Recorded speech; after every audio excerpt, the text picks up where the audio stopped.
welcome to another episode of InfoScope. I'm your host, Hannah Kim. It's once again time for the latest from the IT and science worlds. Let's see what we have coming up in the first segment. Korea is currently transitioning from spring to summer. It's getting warmer by the day and flowers are in full bloom. But we haven't been seeing too many bees. How are pesticides affecting the bee population? We'll have that story for you in just a moment. And in the world of electronics, Korean researchers have developed a technology that will allow LED bulbs to be even brighter but less energy consuming.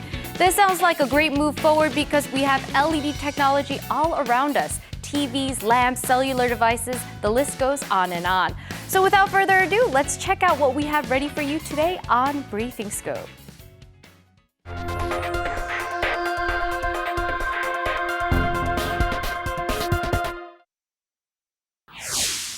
Korean researchers have developed a technology that will boost the power efficiency of LED lamps by 10%. The researchers changed the half-dome structure of the LED sapphire substrate and have filed an application for a patent and passed the technology over to a manufacturing company. New research is showing that pesticides are posing a danger to honeybees. The insecticides in particular was found to reduce the movement of honeybees even in small doses. Perhaps we should remind ourselves of what Einstein once said, that if honeybees disappeared from Earth, the human race would also disappear in 4 years. Korean researchers have developed a pressure sensor that imitates human skin and can sense pressure. The sensor is made up of polymers and small holes that imitate ion channels, and it can work with low or no power and can be used semi-permanently. Korean researchers have created a cloned pig that comes with dementia. The researchers changed the pig's genetic traits so that amyloids, a key component causing dementia, would be present in large amounts. These modified pigs can give birth to piglets with dementia. The results are a great asset for dementia research. Well, there you have it, some of the biggest headlines this week, but we have more updates coming your way. As many of you may already know, by Korean law, gene therapy research has been limited to cancer and genetic diseases. However, with Korea's new boom in the bioindustry, the Presidential Advisory Council on Science and Technology recently suggested lifting limitations on using human biological materials. We'll find out how this may potentially change treatment options and medical research. And in other news, we have a story about one of my favorite animals, pandas. It's interesting because panda bears are classified as carnivores, but they are always seeming to enjoy these bamboos. Well then, can we really label them as meat lovers? We'll find out next on Industry Inside.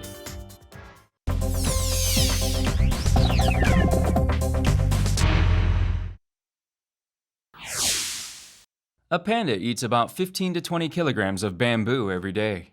However, it can process only a portion of that bamboo. A panda has the digestive system of a carnivore, so the body cannot completely absorb the bamboo. The digestive organs are also short, so the consumed bamboo is excreted 6 hours later. Subsequently, there are times when eating bamboo all day may not be enough for pandas to maintain their metabolism. 자는 시간이 많아요. 하루에 한 10시간 정도를 자면서 저녁에도 자다가 일어나서 대나무를 찾아 먹을 정도로 대식가입니다. 그래서 이제 영양소를 아껴야 되기 때문에 이동 거리를 많이 두지 않고요. 하루에 보통 한 1.5km에서 2km 정도 이동하는데 에너지를 사용을 하죠. There is a theory that pandas become herbivores because they could not beat carnivores in their fight for food. As a result, they came to choose bamboo, which stay green all year long. Pandas evolved in one other way to accommodate this diet. They evolved a false thumb made up of muscle in order to better grasp a bamboo shoot.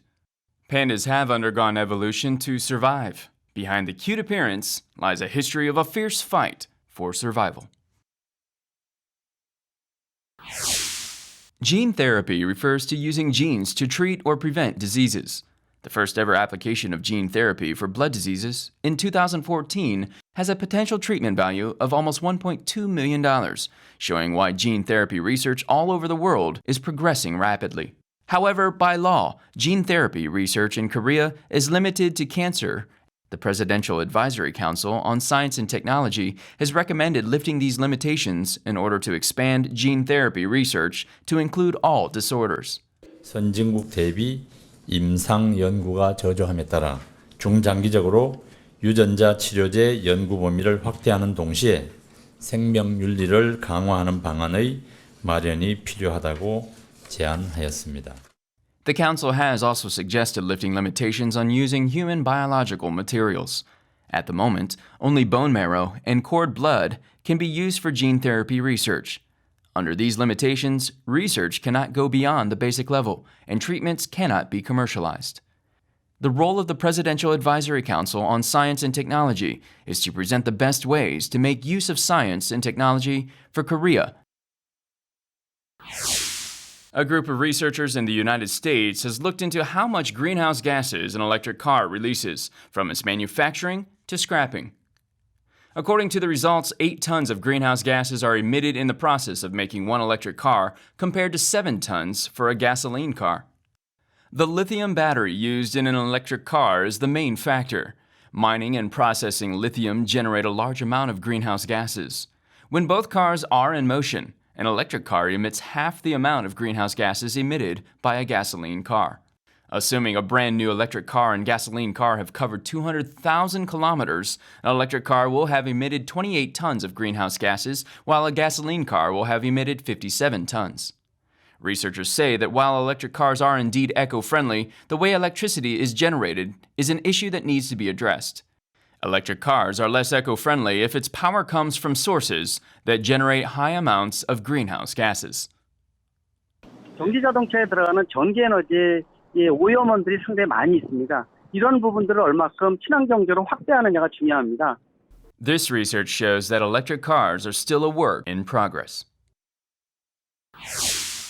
The snow-white flower petals that emerge between the green leaves give the image of an elegant swan.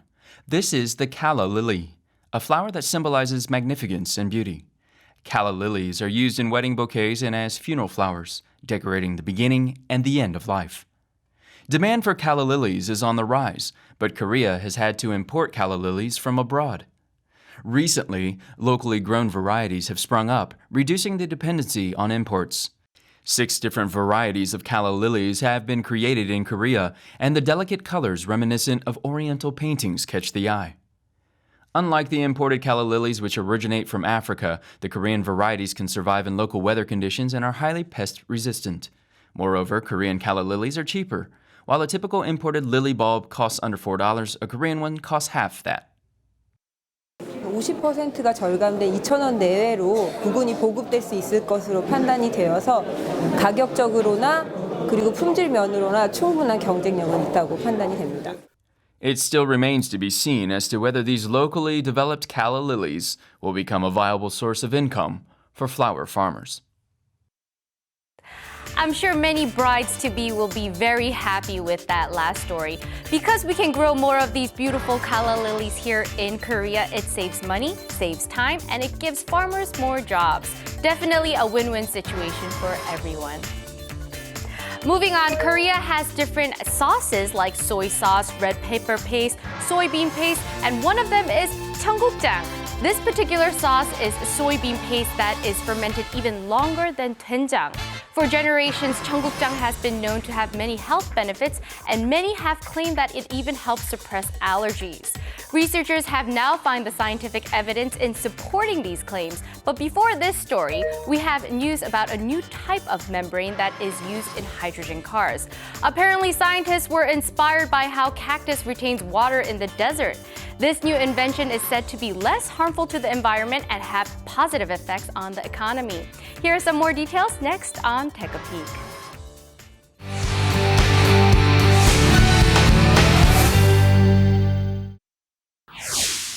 Hydrogen vehicles are seen as the next generation automobiles.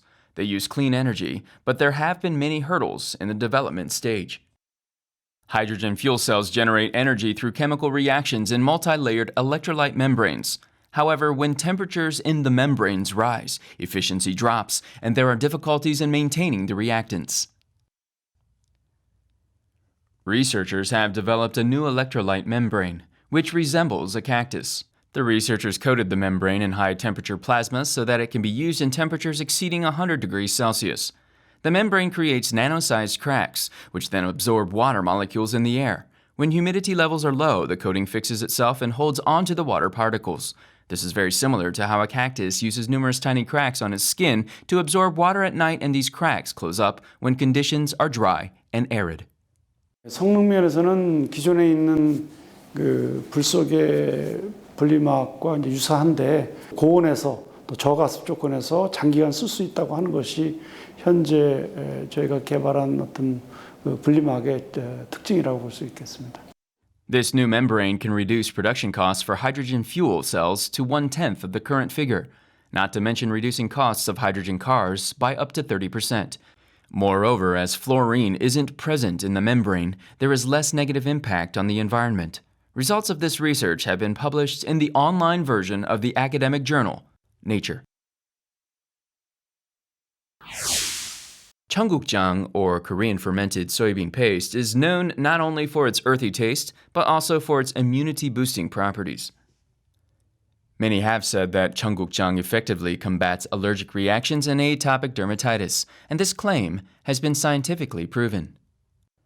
Polyglutamic acid from Cheonggukjang activates specific T cells, which suppress immune reactions in the body. The substance that comes out of these T cells attack the cells that trigger an allergic reaction. 알레르기를 일으키는 매개자를 정확하게 억제시킬 수 있고 뿐만 아니라 자연살의 T세포를 활성화시켜서 호염구를 억제시킨다는 그런 기작을 저희가 처음 밝히게 되었습니다. When mice with allergies were exposed to components from Cheonggukjang, after an hour, the mice exhibited a drop in allergy-triggering substances by half. One day later, 90% of these substances were gone, and this status was maintained for 3 days. 폴리감마글루탐산은 저희가 이제 식생활에서 이용하는 그 청국장이나 나토에 많이 있기 때문에 그것을 이제 주기적으로 이제 많이 저희가 섭취를 하게 되면은 알러지가 있는 분들은 이제 호염구나 이런 것이 활성화가 돼 있을 텐데 그것의 수를 감소시키는 효과를 가져옴으로 해서 The researchers believe that based on their research, it will be possible to develop allergy treatments that use food components. When cancer cells first appear, there will be as many as thousands of mutated cells. These mutations signify the importance of personalized treatment for each patient. As part of combating cancer, Korean researchers have succeeded in creating avatar mice. These are mice that have the same genotype as a stomach cancer patient. A tumor is transplanted into a mouse, creating an identical form of cancer in the mouse with the same genotype and conditions. The mouse will be able to help doctors predict how the patient's cancer will mutate and develop. Experimenting with different medications will lead to the best solution for the human patient. Analysis of a patient's genome can provide effective treatments in advance and also prepare for possible recurrences. 4기 환자분들에서 치료율을 10%에서 한 20%까지 이런 그 맞춤 치료를 통해서 증진시키고자 하는 게 저희의 궁극적인 목적입니다. The number of stomach cancer patients in Korea is increasing every year by 30,000. Should avatar mice become feasible, unnecessary treatment can be reduced, and survival rates will go up. The results of the research were published in the academic journal Scientific Report.